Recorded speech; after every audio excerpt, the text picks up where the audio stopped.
Kasabay po ng pagsisimula ng opisyal na panahon ng kampanya para sa mga pansang posisyon, sinimulan na po ng MMDA ang pagbabakla sa mga poster at iba pang gamit ng mga kandidato na wala sa tamang lugar.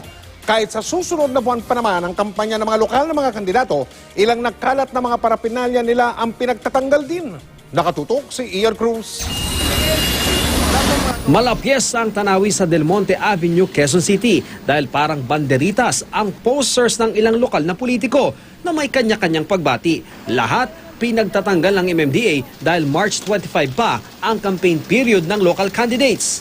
Bago alisin, kinukunan ng MMDA ng litrato ang posters. Isasubmit namin sa aming chairman, kay Chairman Carlos, at the same time si chairman na siguro makikipag-coordinate sa COMELEC.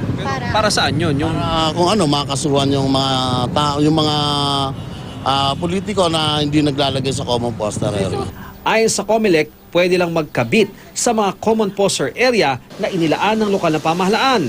At alinsunod sa Fair Elections Act, ang posters gawa man sa tela, papel o cardboard, hindi dapat lalagpas sa sukat na 2 by 3 feet.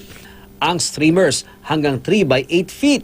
Pwede namang ilagay ang malalaking streamers 5 araw bago ang meeting o rally. Pero dapat alisin sa loob ng 24 oras matapos ang aktibidad ng politiko. Hindi nila paglagyan itong mga puno. Kung kanina, ipinako na yung sa puno. Itong mga pedestrian footbridge natin, nakita naman yung sa Dimasalang, halos sa pinuno na yon.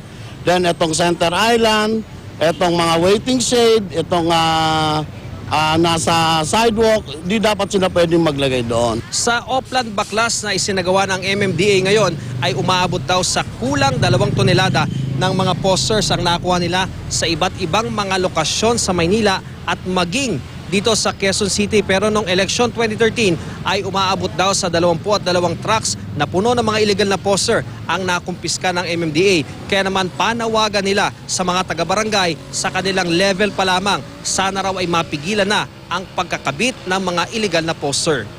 Ian Cruz, Nakatutok, 24 Oras.